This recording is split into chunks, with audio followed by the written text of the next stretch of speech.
आज भ्रष्टाचार, मैं तो सीधे रूप से आरोप लगाता हूं कि जो यहाँ के चेयरमैन हैं, उनके चाहे सांसद हैं चाहे मंत्री हैं, उन सब के मिली भगत के बिना ये भ्रष्टाचार नहीं हो सकते। कि ईडी एक ऐसी प्रक्रिया है जिसको ये तंत्र है जिसका इस्तेमाल ये विपक्षी नेताओं की आवाज़ दबाने का काम ये लोग कर रहे हैं। कि कांग्रेस पार्टी का कोई भी कार्यकर्ता है या कोई भी नेता है, अगर वो कांग्रेस पार्टी को मजबूत करने का काम कहीं भी कर रहा है, उससे कांग्रेस पार्टी मजबूत होती है। कि राम मंदिर के पहली बार पट अगर किसी ने खोले थे तो राजीव गांधी जी ने खोले थे। रेवाड़ी ही नहीं, मैं पूरे प्रदेश के अंदर कोई ऐसा भाजपा का नेता मुझे दिखा दे जो गौ माता को पालने का ये लोग काम करते हैं। गौ माता को ये माता देने का काम तो करते हैं, पर उनके लिए करते कुछ नहीं। 3-4 महीने बाद ये सत्ता से जाने वाले, जितनी मलाई हम लोग खा लें वो सब लोग इकट्ठा करने का काम ये लोग कर रहे हैं।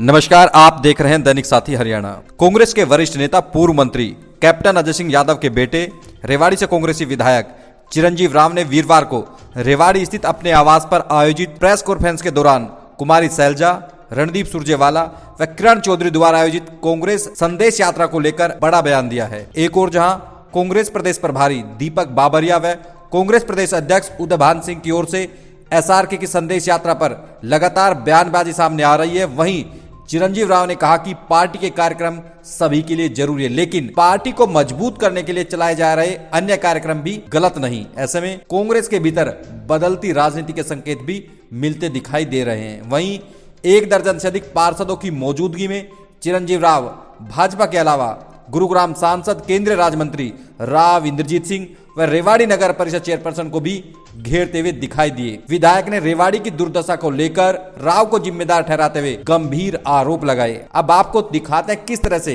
1 दर्जन से अधिक पार्षदों की मौजूदगी में चिरंजीव राव जहां राव को घेरते हुए दिखाई दिए, वहीं अनेक गंभीर आरोप भी लगाए हैं। विधायक जी, कुमारी शैलजा, रणदीप सुरजेवाला और किरण चौधरी जनसंदेश यात्रा निकालते हैं हिसार में, वहाँ आपके जो कांग्रेस प्रभारी उनका बयान आता है कि ये पार्टी लाइन से अलग है, तो इसका मतलब ये है कि चुनाव से पहले पार्टी 2 टुकड़ों में बटी हुई है। देखिए, मेरे ये संज्ञान में तो है नहीं कि दीपक बाबरिया ने जो स्टेटमेंट दी है वो इनकी यात्रा को लेकर दी है, पर मेरा ये मानना है कि कांग्रेस पार्टी का कोई भी कार्यकर्ता है या कोई भी नेता है, अगर वो कांग्रेस पार्टी को मजबूत करने का काम कहीं भी कर रहा है, उससे कांग्रेस पार्टी मजबूत होती है। चाहे हमारे विपक्ष के नेता भूपेंद्र सिंह हुड्डा जी हों, उदयभान जी हों, कुमारी शैलजा जी हों, रणदीप जी हों, किरण जी हों, मेरे पिता कैप्टन अजय यादव हो, हम सब लोगों का मकसद एक ही है कि हम लोगों की आवाज़ को बुलंद करें। आज हमारा जो हरियाणा प्रदेश है, आज बेरोज़गारी को पूरी तरह से जकड़ा हुआ, उनकी आवाज़ उठाने का काम कोई भी कार्यकर्ता, कोई भी नेता करता है तो मुझे लगता है वो एक ही काम कर रहा है, राहुल गांधी जी को मजबूत कर रहा है, खड़गे जी को मजबूत कर रहा है और कांग्रेस पार्टी को मजबूत कर रहा है। बीजेपी कह रही है जी कि राम से दूरी बनाने वाली कांग्रेस, आज जैसे ही देखा ना कि माहौल बीजेपी के पक्ष में, राम के पक्ष में जा रहा है, तो अब ये राम के हो गए, तो क्या?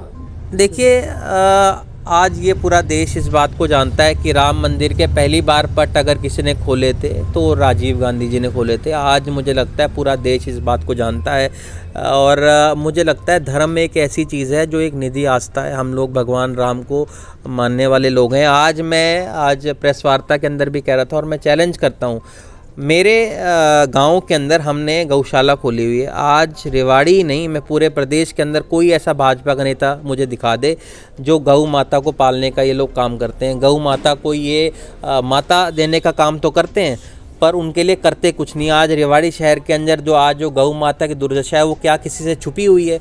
आज गौ माता जो हमारी है, कितने सारी ऐसी हैं जो प्लास्टिक खाने को मजबूर हैं। आप लोगों ने देखा होगा रामगढ़ गांव में, फिदेड़ी गांव में कितनी गौ माता हमारी ऐसी हैं जो जिनकी मौत होगी। उसके लिए अब तक इन लोगों ने क्या किया है आपको पता होगा। रामगढ़ गांव में तो करीबन 50 ऐसी हैं जो बीमारी की वजह से मर चुकी हैं। तो कहने और करने में बहुत अंतर होता है। हम लोग भगवान राम को मानते हैं, ये भगवान राम के नाम का उपयोग करते हैं, और मुझे लगता है आने वाले समय में आप देखेंगे कि भी भगवान राम आने वाले समय में इनको सबक सिखाने का काम करेंगे।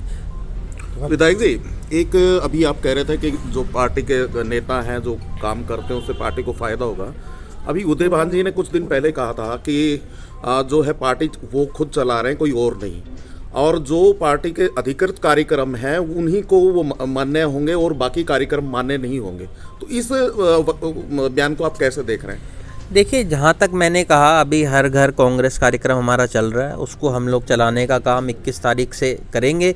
और मेरा ये मानना है, कांग्रेस पार्टी का कोई भी कार्यकर्ता हो, कोई भी नेता हो, अगर कहीं भी वो कार्यक्रम कर रहा है, मैं ये नहीं कह रहा आप पार्टी के अधिकृत कार्यक्रम ना करें, वो तो सबको करना चाहिए, पार्टी दे रही है, पर उसके अलावा भी अगर आप कोई कार्यक्रम करते हैं तो मैं उसको कहीं गलत नहीं मानता। मेरा ये मानना है कि हम सब लोग मिलके कांग्रेस पार्टी को मजबूत करने का काम करें। आज जनता की आवाज़ अगर कहीं भी आप उठा रहे हैं, आज हमारा प्रदेश पूरी तरह से भ्रष्टाचार में त्रस्त है, बेरोजगारी से त्रस्त है, अगर उसकी आवाज़ आप कहीं भी कोई भी नेता उठा रहा है तो मैं उसको कहीं गलत नहीं मानता। जहाँ तक आपने भ्रष्टाचार की बात करी, आज भ्रष्टाचार मैं तो सीधे रूप से आरोप लगाता हूँ कि जो यहाँ के चेयरमैन हैं उनकी मिली भगत है, और उसके साथ साथ जितने भी इनके जनप्रतिनिधि हैं, चाहे सांसद हैं चाहे मंत्री हैं, उन सब के मिली भगत के बिना ये भ्रष्टाचार नहीं हो सकते। जी, आरोपों की जहाँ तक बात है, कल सुनील यादव आप पर आरोप लगा रहे थे, कैप्टन परिवार पर, आज सतीश खोला आरोप लगा रहे हैं, तो उनका भी सीधे तौर पर ये कहना है कि भ्रष्टाचार कैप्टन परिवार से शुरू हुआ था रेवाड़ी।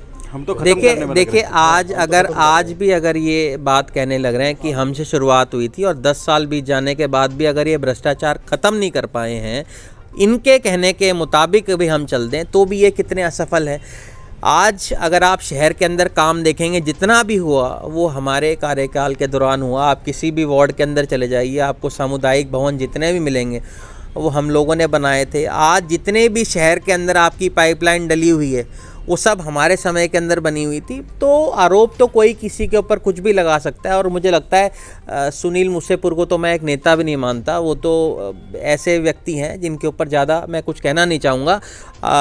पर इसके अलावा मैं तो एक ही बात कहूँगा कि यहाँ के जो सांसद हैं, सीधे तौर पे वो लोगों से इस तरह की प्रेस वार्ता करवाते हैं, हमारे ऊपर आरोप लगाते हैं, और 10 साल बीत जाने के बाद भी अगर हमारे ऊपर ये आरोप लगाएंगे तो सीधे तौर पे पता चलता है कि ये कितने नकारा, और मुझे लगता है कोई ये विकास शहर के अंदर नहीं करवा पाए। भूपेंद्र सिंह हुड्डा एक बार फिर ईडी के पे अर्थ समझ सकते हैं। पिछले दिनों में इन्होंने अरविंद केजरीवाल जी को बुलवाया, फिर इन्होंने हमारे जो लालू प्रसाद यादव जी, उनके परिवार को भेजने का काम इन लोगों ने किया, फिर हुड्डा साहब को भेजने का काम किया, ममता बनर्जी को भेजने का काम किया। तो मैं तो सीधा तौर पे सब लोग, अब जनता भी समझने लगी है कि ईडी एक ऐसी प्रक्रिया है जिसको ये तंत्र है जिसका इस्तेमाल ये विपक्षी नेताओं की आवाज़ दबाने का काम ये लोग कर रहे हैं। और आने वाले समय के अंदर आप देखेंगे भी कि जनता इस चीज़ को पूर्ण रूप से समझ चुकी है, और इसका जवाब आने वाले समय में चुनाव में जनता इनको ज़रूर देगी।